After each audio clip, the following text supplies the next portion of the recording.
Hey, I'm FriendlyBaron and welcome to episode 1 of my series Casual vs Speedrun vs Modder in GTA V. In this series, we will be comparing the playstyles of 3 different players. The casual, who is playing the game for the first time, the speedrunner, who is trying to play the game as fast as possible, and the modder, who knows how to download mods off sketchy websites. As all 3 players head into the car, it seems the modder already has some stuff enabled as his car begins to become a rainbow. The speedrun takes a tight left turn immediately in order to cut down on driving distance and prepare for the U-turn ahead, while the casual is going to be simply following Lamar as the game expects you to do. The modder is busy upgrading his car's performance and visuals. The speedrun has taken a sharper turn that allows him to be pushed faster up the hill by Lamar, as the casual oogles the woman on the corner. The modder's upgrades do help him go faster, but due to rubber banding, he won't always be in front of Lamar. Rubber banding in Rockstar games has the AI vehicles speed up according to how fast you are going, so they'll stay in front of you at all times. In this mission, you can't go directly to Simeon's dealership to finish it, you must stay within a certain distance of Lamar's AI. So the speedrun takes some different roads and corner cuts that will rubber band him along faster, but still stay within about 1 block of distance to the AI. The speedrun also has to slow down at certain points, such as in this upcoming turn, the minimap is checked to make sure Lamar is far enough along that the mission won't fail. Annoyingly, a big part about driving in GTA V's missions is sometimes not going too fast to lose things. The modder seems to be getting bored already and has enabled car weapons, seemingly RPGs, and luckily for him, you can't get the cops during this part of the drive since the game expects you to suck at driving and run people over, on accident. Hopefully he is careful to not blow himself or Lamar up though. And the modder seems to have blown Lamar up. Luckily for him, he just hit a checkpoint. In GTA V, there are checkpoints within missions which are helpful if you make a mistake, but also makes the game much less punishing than some older GTAs. There is even a mechanic called mission skipping where if you fail 3 times you can skip ahead to the next part of the mission. However, in the main category for GTA speedrunning, we ban that strategy that's quite lame, along with other strats like using taxis to insta-skip driving sections, and forcing the pick of ending C the 3rd way at the end of the game. The 3 viewpoints will again diverge here as the speedrun takes some different turns that cut off driving distance and move Lamar along faster. All 3 players are touching Franklin's special driving ability here and there, but the speedrun toggles it on for only brief moments, as it instantly gives you the bonus grip and car stability without having to hold it like the others do. Going into the parking garage, a scripted van pulls out in front of the casual and the modder. The casual just avoids it and the modder blows it up like everything else. Once getting through the underground section here, the next step of the mission is to lose the police.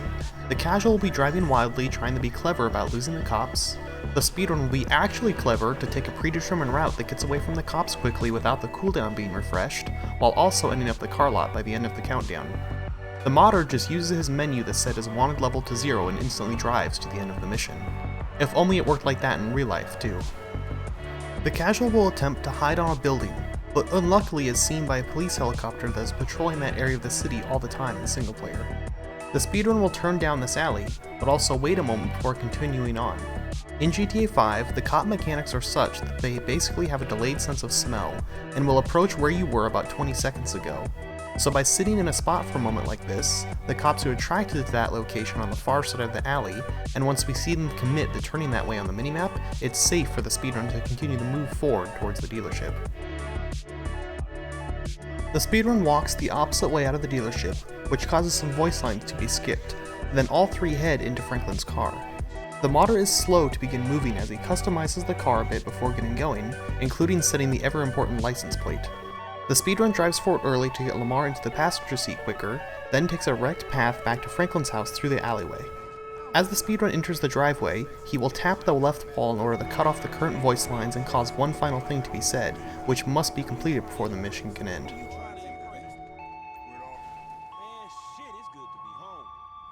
The modder is experienced enough to drive through the alley as well, and as all 3 arrive back to the house, that's the end of the mission, Franklin and Lamar.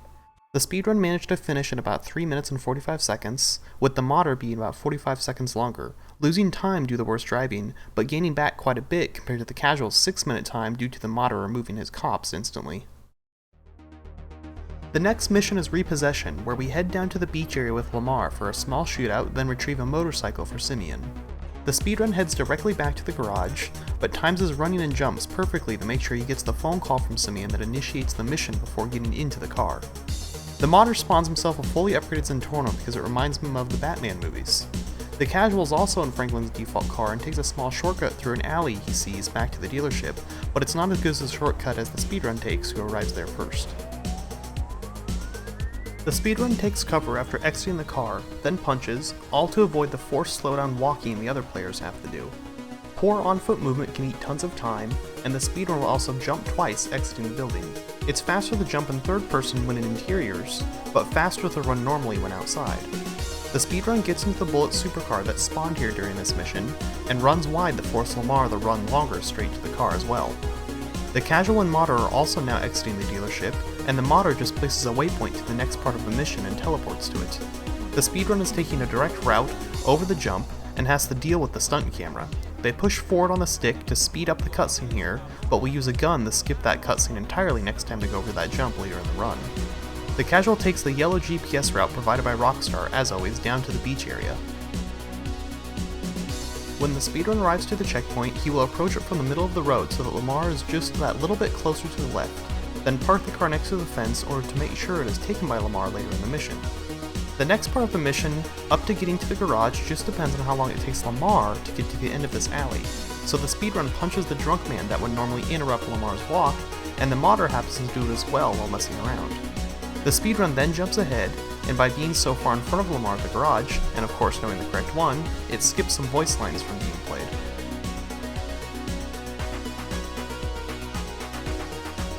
Next up will be the shootout to escape from the gang members, and the speedrun will precisely know the spawns and use the explosion to get a multi-kill. Unsurprisingly though, the modder is giving himself all the weapons and easily tearing through this shootout with a minigun, though his slow menuing makes him take quite a while to get the guns spawned in at all. The speedrun runs ahead to force more enemies to spawn, as the modder lumbers along with his giant minigun, which is probably compensating for something. The casual does his best to not panic and die in the first gun battle, and gets a participation ribbon for dealing with the enemies, eventually. The speedrun is already done with that mess and headed to the road, where he shoots the rider off the bike right away, so he can immediately head back to the dealership. The modder takes out a sniper and intends to also early snipe the guy on the bike, but just like most people who use hacks in GTA Online, he doesn't actually have any skill and misses, so he fails the mission to try again, and eventually does shoot down the biker. The casual will be getting into the car and chasing down the biker as the game expects him to do. The speedrun takes an optimized route back to the main city. This route is risky, and even in this recording the speedrun is hit by a hidden vehicle after going through the upcoming gas station. Risky strats early in the run are kind of common, as it's easy enough to reset if this drive goes poorly. A motorcycle is generally only used once by choice in the run, and that's within the first hour of the game, still partially due to the risk.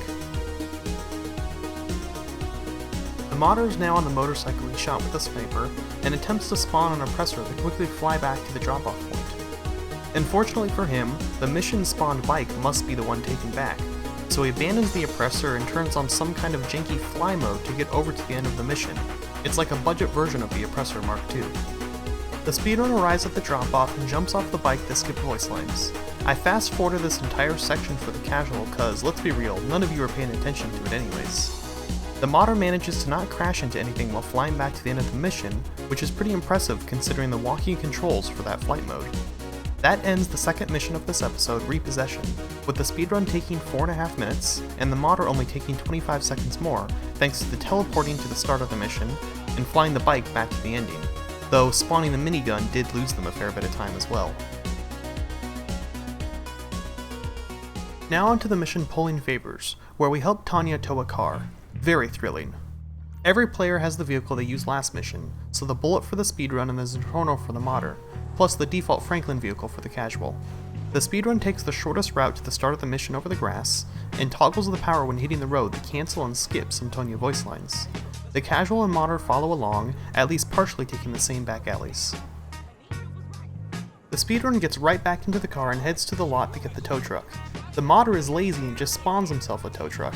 Surprisingly, this actually works, and if you arrive to the mission in a tow truck you happen to find on the road in the speedrun, we could save almost a minute by not having to go to the impound lot first, but nobody has been lucky enough to see one in a run yet, even this different type of tow truck. The speedrun parks to the side of the truck to get Tanya into it faster, so we are just ready to pull away by the time she enters, all while the casual is just getting Tanya into the car for the first time.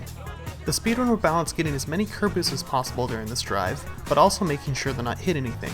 Having to re-accelerate in a larger vehicle is the worst for time loss. The modder seems to be opening his mod menu again, and it seems he is hacking into the casuals game and enabling the massacre mode, which basically makes every vehicle explode. Pedestrians will fly around, along with some thunder and lightning as a cherry on top. That's quite a shame. I expect our casual will have some issues dealing with that. Anyways, the modder has beaten the speedrun to the car thanks to having spawned in his tow truck, and can now head back to the lot. The speedrun took a better route to the car though and is not far behind. Oh, well it seems the modder has now also hacked into the speedruns game and deleted his tow truck, so I'll have to redo the entire drive. That's going to be quite a bit of time loss. It also seems that the tow truck exploded when the casual got near it due to the massacre mode, and now he's stuck in an infinite loop of Tanya being killed instantly. Since he seems to be out of contention, we'll just remove him from the screen here. Both the modder and the speedrun eventually make it back to the station without further issues, and the modder manages to finally be faster than the speedrun by about a minute, due to spawning in his tow truck early and deleting the speedrunner's truck right as he got the car. We continue on to the mission shop, where Franklin and Lamar attempt to kidnap the character D, who I totally may be named wrong in the episode of Casual vs Speedrun on this mission.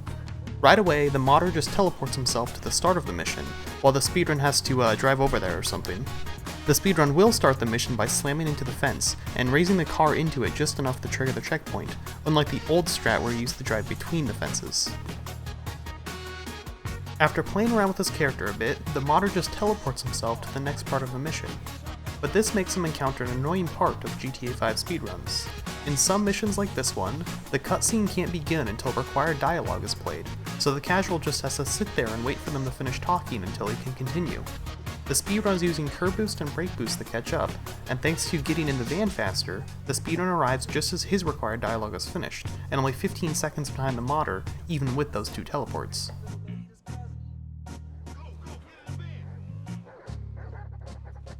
Both players get back in the van to chase the motorcycle. Well, except the speedrunner will mostly be the one being chased. By taking an early turn to go a block to the east, the speedrun stays ahead of the motorcycle for the whole drive, causing it to rubber band at full speed, since we again can't go straight to the mission marker. The modder has enabled a boost and is using that to somewhat keep up with the motorcycle, even at pushing through the alley at the end here. Once both arrive at the next checkpoint, they will pursue D on foot with Chop's help. The speedrun will go around to the right to avoid some cutscenes and again rubberband the AI along at full speed, even though it's just running. The modder seems to be spawning in a helicopter to chase the NPC with, which is a pretty bold move, though it does seem to be working right now. It seems the game does not allow you to enter that cutscene in a helicopter, so the modder is going to have to try again, nor can you take a bus. The speedrun has successfully not entered a helicopter, and enters the next cutscene instead. He will soon do a new strat where he pushes Chop along to cancel his sniffing animations. Let's see what he grabs next in his menu. Oh, he's just teleported himself to the ending cutscene, so I guess it's over. The modder finished the game in under 15 minutes or so, I guess. That's a pretty good time. Looks like the speedrun has seen this and also rage quit the game.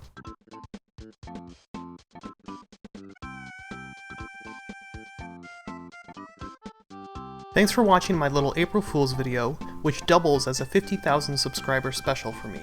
I only had 700 subs 4 months ago and this growth has been insane, and I look forward to making more of the Casual vs Speedrun series soon, along with other infotainment style videos as well. If you're new to the channel, somehow, and sat through this whole video, this video is a parody of my real series, Casual vs Speedrun, so if you want to go check that out, there's a playlist in the description, and a subscription really helps me out too if you think my content is worth it. This video was inspired partially by a viewer suggestion, and I always love getting feedback or ideas from you guys, but also by a time back in October when I first started speedrunning where a modder actually did hack my single-player game. I'll leave some links to that in the description if you're curious about that incident. Anyways, thanks for watching and see you next episode, hopefully maybe.